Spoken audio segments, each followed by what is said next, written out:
A note about the upcoming episode. It was recorded before the devastating earthquakes that struck Turkey and Syria in early February 2023. At such a tragic time, we hope there is some solace in the love of country you will hear from our guest and the life lessons he shared, like one cup of tea is worth 40 years of friendship. Stay tuned and have a sip or two with us now. For the Marin Council of Chambers, I'm Stephanie Plant, and this is We Are One Marin. In our final episode of Season 1, we continue inviting you, the listener, deeper into our process. Today, you will hear our conversation with Ogi Teker, fourth-generation owner of Istanbul Rug, and you'll hear it from start to finish, literally, as we hit the record button right when Ogi arrives. Ogi and his father, Esref, opened their San Rafael store in 2019, right on 4th Street. Now, one of 3 locations in the Bay Area since Ogi's dad moved the family from Turkey when his son was only 10. Join Kalina and I as we pull back the rug on how Marin works. The thing is, all we found were treasures. Hello. Hey, Ogi? Yes. Hi, I'm Kalina. Hi, Kalina. Nice to meet you. Come on in. This is Stephanie.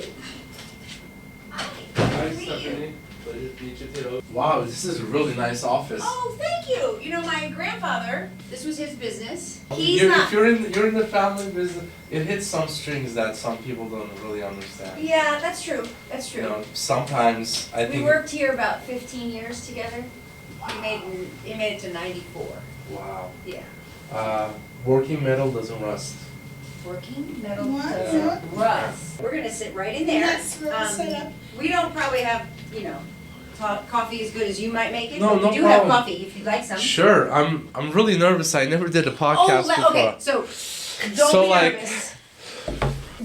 Don't be. I mean, the microphones look intimidating, but we're Okay. gonna just talk like they're not here. I mean, and then you do look like a sportscaster when you wear Okay, wear yeah, the we'll get a headset. picture. I'll put it on Oh, well, Instagram. yeah, sure. we'll totally do that. But All let right. us get. Yes. How do you take it? Coffee with half and half and water, please. That's Okay. it. And I'm gonna get my notes and then we'll get started. Okay. Make yourself comfortable. I forgot my cup. I'll be right back. So no, you've never done a podcast? No. Okay, it's very, very easy. It's just I'll get in the groove of things. I'm Yeah. usually content, I just Yeah, I don't Stephanie- know what questions you got. I feel underprepared. That's okay. Well, we like to do our research, and there's not that much out there about you guys. Yeah, I try to keep it very low. Low profile. Would really like Marin just to know a little bit more about you, your family, your business, and whatever you would like to share. He was saying he feels underprepared. Okay, no preparation because there won't be a question that you don't know the answer to. Okay. Because we're going to talk about you Okay. and your history and your family and how you like doing business in the county. We committed to 26 episodes in a 12-month period. Uh-huh. We were very kindly and generously given a grant by the Marin Community Foundation. We got a lot of support from the Marin IJ and from the Chambers of Commerce throughout the community, the county. And so we've interviewed businesses from, cleaning services to, we just did Jolly King Liquors, father-daughter, Okay. running a liquor store, to in-home care and the F45 fitness gym in San Rafael. I mean, and then they opened? There's one? yeah, in Montecito. Oh, there's one in Moraga too. That's where I live. So Oh, I'm like, wow, nice. these guys are expanding. What So- are they Very doing fast. differently? I mean, it's a franchise, Yeah. but and they're not all owned by the same person, but Mike's Bikes is too. Mike's Bikes, yes. They're definitely really good. Yeah. Yeah. I do. Yeah, I try to. I have like a thing every night before I go to sleep. Like my wife likes to read books. Yeah. And I'll like do some research on businesses. And, like, what are they doing cool? Oh, that's Why interesting. Is it working? And I feel like Mike Bikes fits with our philosophy really well. Oh, interesting. Because they're all about customers. I know it sounds cheesy, but No, it doesn't. I had incidents where, people from. I mean, Mike's Bikes is an expensive bike store. I mean, if you're going to buy a $10,000-$15,000 bike, you have to take care of your clients. So I seen, I walked in randomly one time and there was a dispute, and the guy said, "You know what? No problem. We'll just give you a new bike. Well- I want you to be happy." And I was like, yeah, these guys are doing something good. So they actually expanded to Berkeley, in University Avenue, where we have another store in. So it's like kind of cool. Oh, so you're near them in more than one market. Yeah, so it's like, okay, so there was like a correlation going on here. Great like, minds think alike. yeah. So it was really interesting. And I think they have a shop in Mill Valley or on that road. Sausalito. Right at the entrance to Sausalito. Yeah, and I think I'm pretty confident they're gonna open one in Menlo Park, Palo Alto area. Maybe they're following you. Maybe I'm following them, Tell me what about that response that you heard, we'll just give you a new bike. Tell me what you liked about that. That's what we do. So, do I put these on? The conversation was so good, we nearly forgot the headsets. Just put them Okay. on and pretend like you didn't and keep talking to me. Okay. So when I heard that sentence, one of the guarantees that we do as our business, because there's so many rug places, there's so many rug stores, there's so many price variation in rugs, and when people feel uneducated and they're making a big purchase, they want to have that sense of comfort. They want to really trust you. So we always tell it, if there's anything wrong with the rug, if you feel like it doesn't work out for you anymore, we're more than happy to exchange it for you, always. Wow. And then what I tell them is, think of buying a membership at a country club. You just buy it once, and you can always exchange it throughout. There's no certain limits. There's no 3 years, 5 years exchange. We just say for a lifetime. We want to be your rug man forever. So I buy a rug. It could be 20 by 20 Yep. feet, not inches, and I decide in 5 years or 10, I want to redo my house, and this doesn't fit anymore. You downsize, or you get a new interior designer, you buy a new house. Or I just don't like this color anymore and I want a different one. No problem. I can exchange it? You can exchange it for what you paid. We do not upsell you. Hypotheticals here, you're paying, let's say, $10,000. We give you $10,000 credit. Wow. That's customer service. Yeah, and we do have people that take advantage of it, but it is what it is, because I want my kids to continue, and it's becoming more and more difficult, as the generations change, there's so much technology now, I feel like it's losing its old cool tourism, like, flavor of rug shopping. So, these days people want to buy stuff really quick. They want to customize it. They want to say, oh, I want to do this color, that color, and they want it in 2 weeks or a week.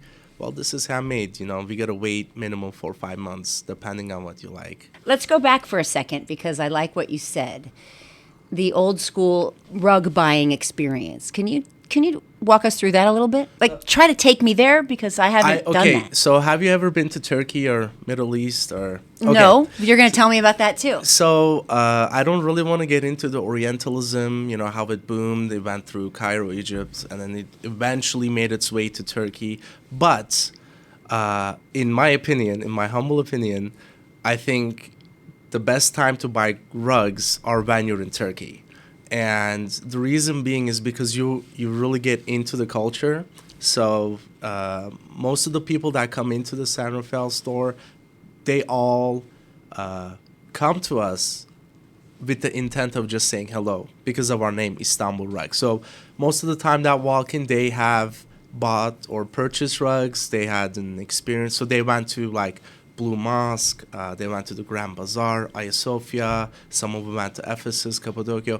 And in the meantime, while they're traveling, what they see is all these little shops, and they see these crazy good salesmen, pulling them into these little tiny 80-foot, 100-foot square rooms, locking the door, giving them really warm tea. Wait, locking the door? Oh, yeah. Do you Wait, I'm sorry.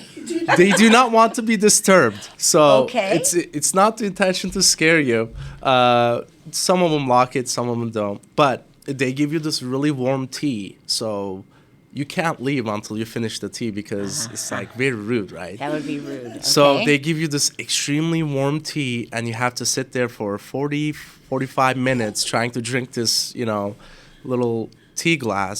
And in the meantime, the guy starts asking you questions about America, and then in the meantime, all of a sudden you're seeing carpets flying in this little room, and then you can't help notice, they start hearing these comments like, oh, that's a nice color. And these guys are trained, this is the experience. And they obviously educate you. So each sale takes, 2 hours, 3 hours. So to me, that's the really experience. You go, you haggle. And that is accepted. Yes, yeah, you have to haggle. It's always fun. It's You should see the smile on his face. you gotta haggle. I mean, I don't know why in United States it's always the price that they give you. You kind of move with it. I totally get it, but just haggle for fun. I don't know. It's our culture. You go to Middle Eastern market, right? And you go buy groceries. Can you make that 5? You'll just throw in a little bit, and they'll laugh. Meaning, like, no, you were they gonna don't buy, do it. But you were going to be buy 3, and you said, "Can I make that 5? Like, can I get 2 more for free?" Yeah, if I buy 4, will you give me 1 free? Stuff like it's just it's the way it is. There is a saying. We want your foot to get used to the door. If that's correct grammar I'm using, we want to get used to us, so you always come back to us.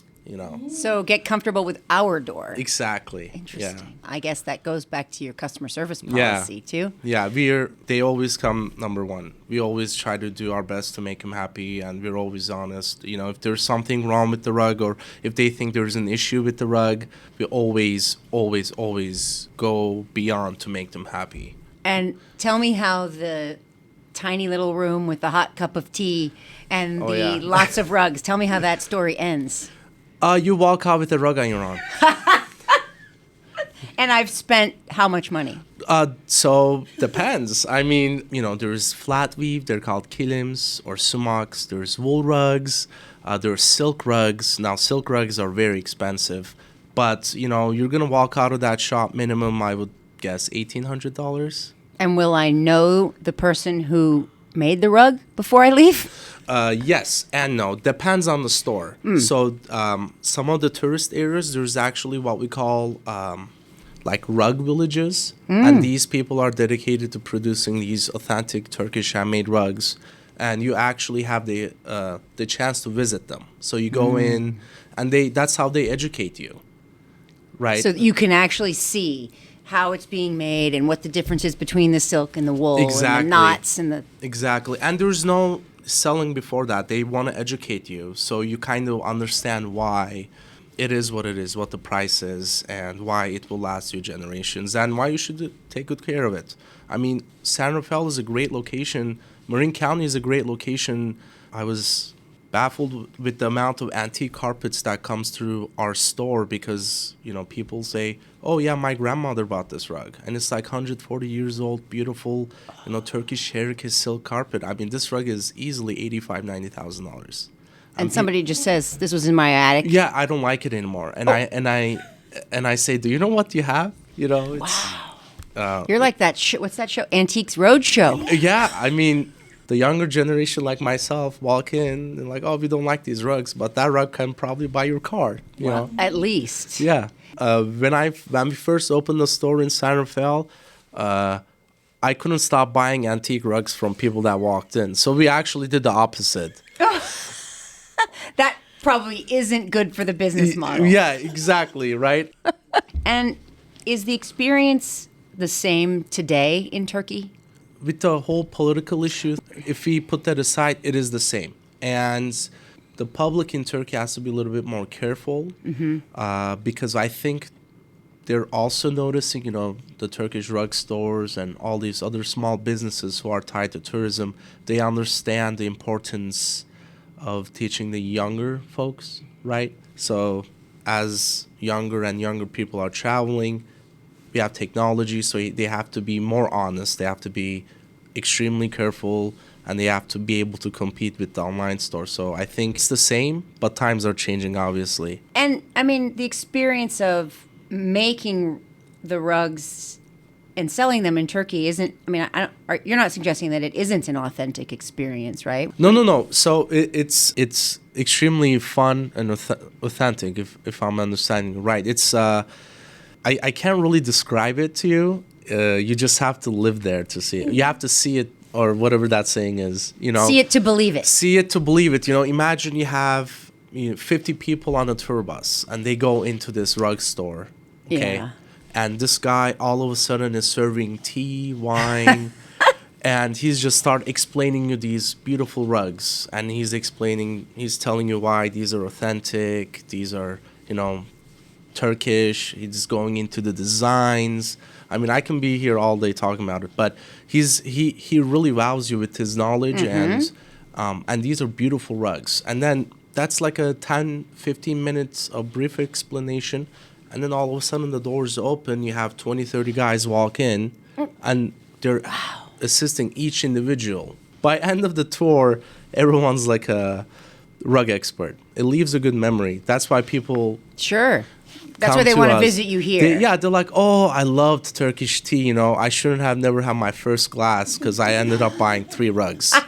And then I'll say, if you have Turkish tea here, you don't have to buy anything. And they end up laughing because they know while you sit, what do? You're going to shop at a rug store. So what's in the tea? I don't know. Magic. I don't know. Oh, magic. That's funny. Well, in the United States, if you get 50 people who walk off of a tour bus, the chances are you're someplace like the Grand Canyon. And yes, it's beautiful, but what's being sold is a trinket, right? Yeah. It's like a shot glass with the logo on it. Yeah. It's not a valuable handmade artisan rug. Yeah.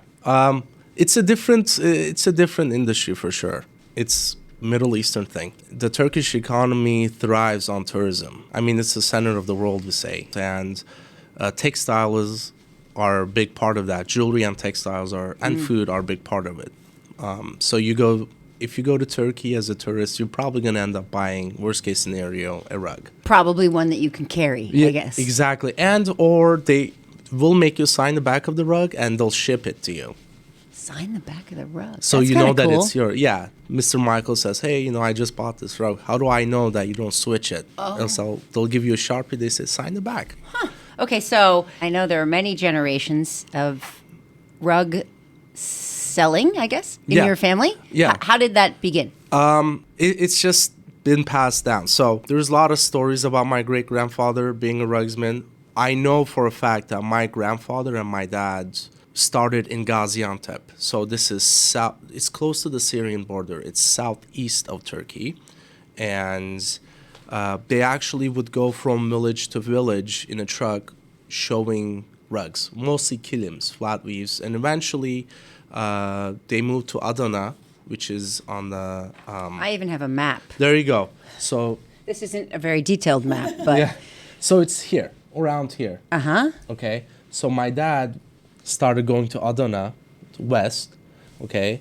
And then they opened their first store there, and my dad has 4 brothers and 2 sisters, so they were all kind of involved. But I think my dad made the big first step.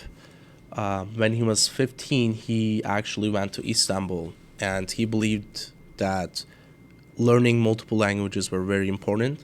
So he went to Istanbul, and he started to learn how to repair rugs. And then in the meantime, he started at a small store. He learned the culture. He learned how Sultan Ahmed functioned, how this tourism business functioned. And he dropped out of school.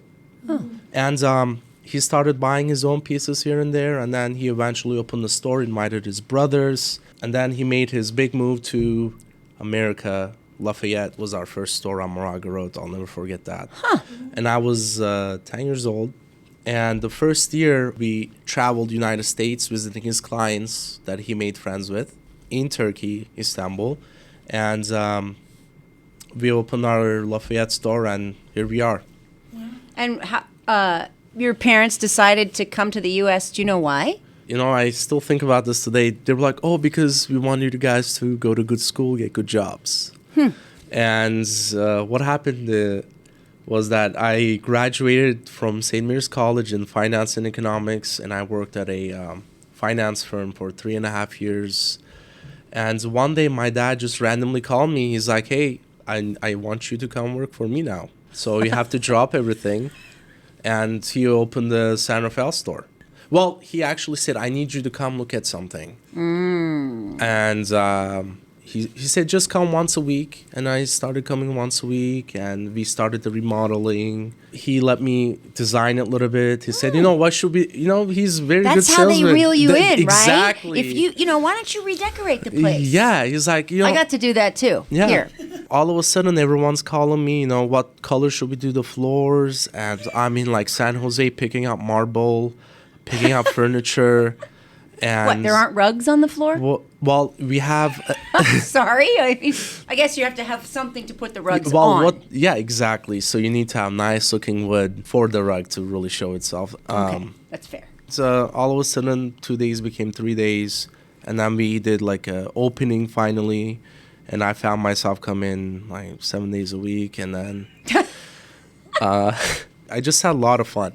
And then my wife would say, you've been working for 1 year with no days off, And then I never noticed it because, it's like a baby. It's growing and it's growing and people are referring you. And we don't want to lose sight of that.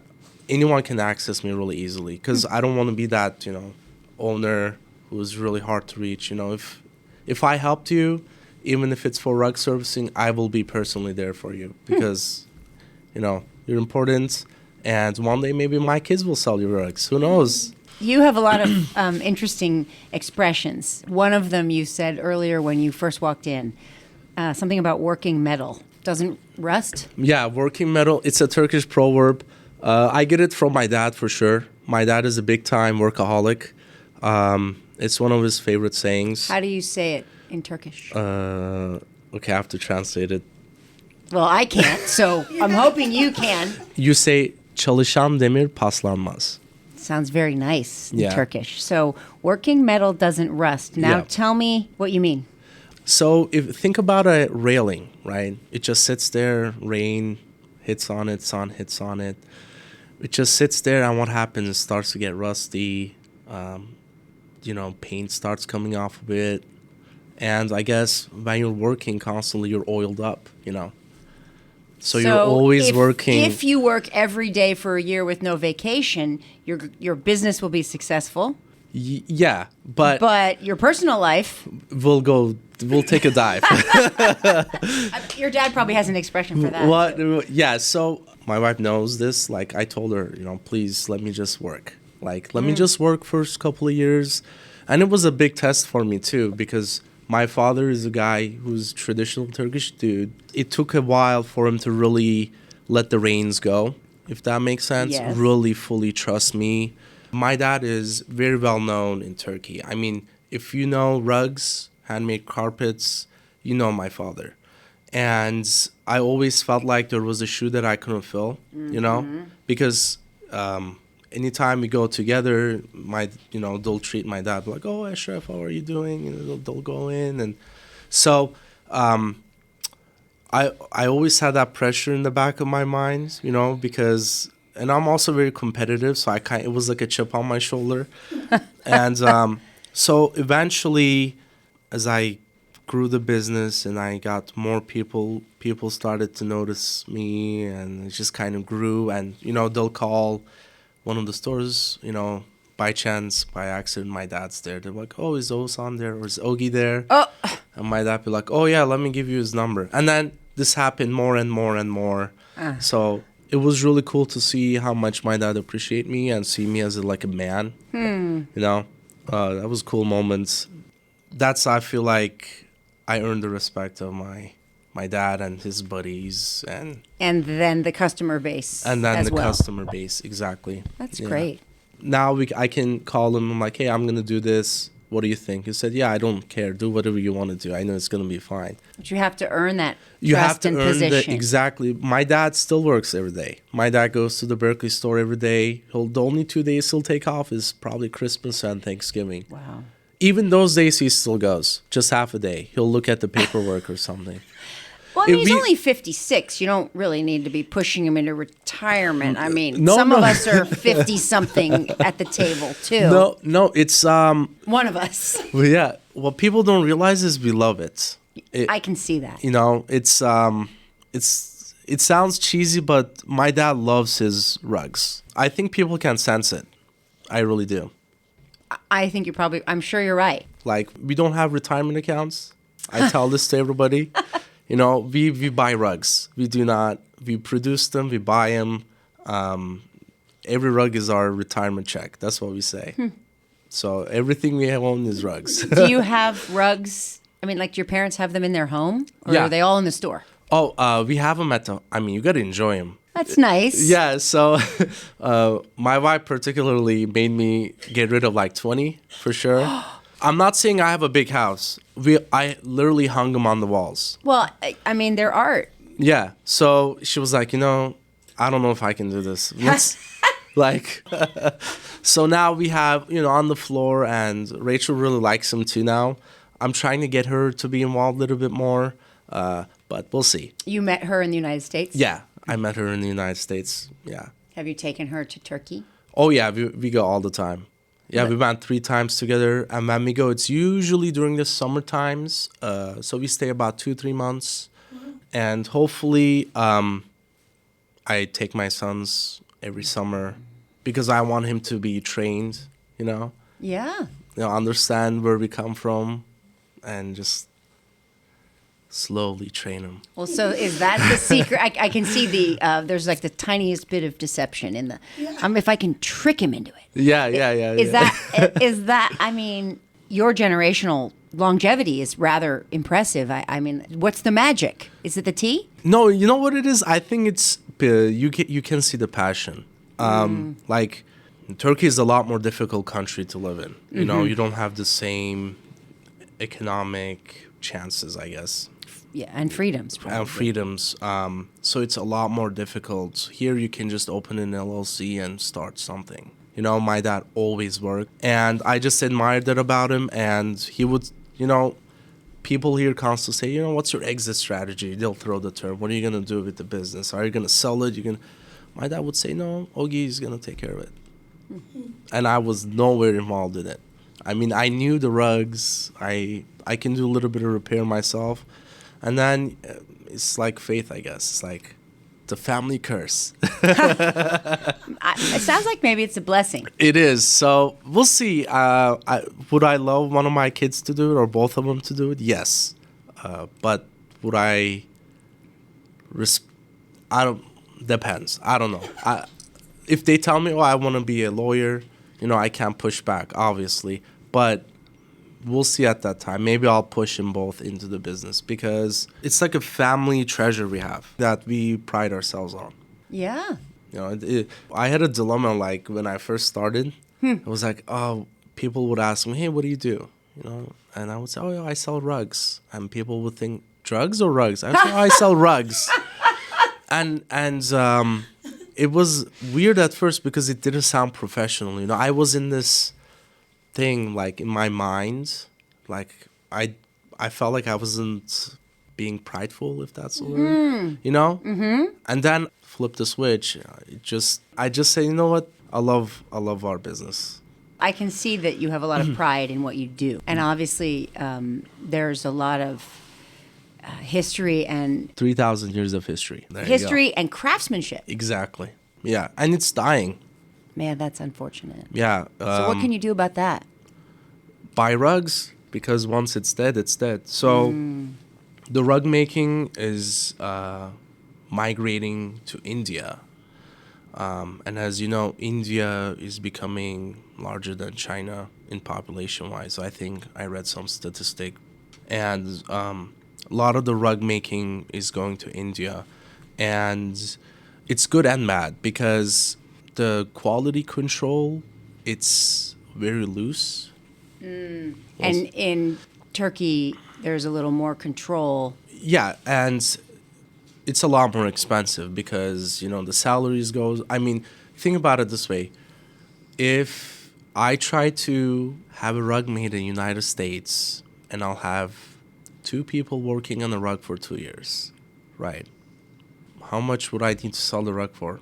150,000? Probably. 200,000. Two people on a rug, one rug for 2 years. Yeah, well, size matters. We're not talking about a 3x5 bathroom mat. No. That like a 8x10. Yeah. Right? Wow. Or like a 9x12. You really are paying for the art of it. And it'll probably outlive you. That's what I tell people. It'll probably go to your kids. You're already seeing that. Yeah. I mean, the rugs are coming back and the people are gone. Exactly. It's amazing. That's amazing. Well, that is a legacy. Yeah. I mean, your dad's got it right. Not only have you had generations of your family, but that's really interesting to think about the rugs that living on. I mean, I cried once when I sold a rug. Because that thing was with me since I was like a kid, you know? I was like, dang, there goes that rug. I bet you could go visit. Of course. I tell people this, even though you pay for it, it's still my rug. I mean, it's still my rug. What? Yeah, you got your Sharpie mark on the back of it too, probably, right? Oh. But some of my favorite customers, it's not on how much they bought, it's just that experience. I'll still send them Christmas cards, and it's just like, hey, Mr. So-and-so, I hope you guys are doing good. Have a blessed year. Stop by, have a tea. Have a tea. Okay, so I've gotten several expressions from you today, from working metal doesn't rust, and we want you to use your foot. We want your foot to get used to our door. Yeah. Okay, and having a tea. Let's see. Can you leave me with any others? Let's see here. 1 cup of tea is 40 years friendship. That's a very nice one. Well, there you go. That actually seems like a really nice way to say see you soon instead of goodbye. Exactly. How about that? Stop by and get some Turkish tea. It sounds like I've got 40 years of time to do it. I'd love to. I'm so glad we got to meet. No problem. It was a lot of fun. First time doing a podcast. It was amazing. Well, if you I'm were sweating. If you were nervous, it doesn't show, Ogi. It was a pleasure to talk to you, and we will come for tea. And I really think you guys should keep doing this because you guys are doing an amazing thing. And 4th Street is in a really tough situation. It's really cool. The gift has been ours, really, to be able to listen. The listening has really been the treasure. So thank you. No problem. Okay. See you soon. See you soon.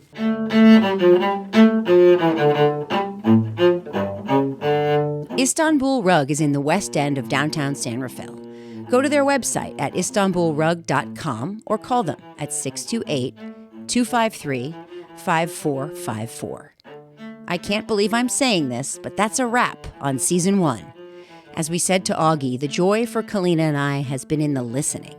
We're so grateful to all of our guests, first and foremost. Thanks also to our partners, the Marin Community Foundation, the Marin IJ, and the Marin Council of Chambers, with a special thank you to Rob DiVincenzi for his collaboration. We set out to promote social equity in business and community, to talk about race and racial barriers in Marin. I think the most important message that continues to come up is keep having these conversations, whether it's in front of a microphone or at the grocery store or even over the backyard fence. Extend your hand, slow down, and open your ears.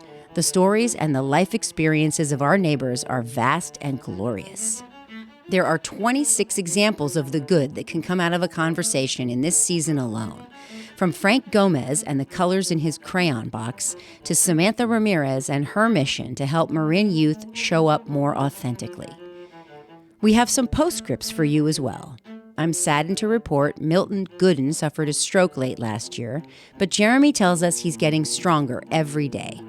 We wish you a continued speedy recovery, Milton. Felicia Gaston released her cookbook, Grandmother's Feed Us Love, and she's about to release a piece of her promised historical archives as a book next.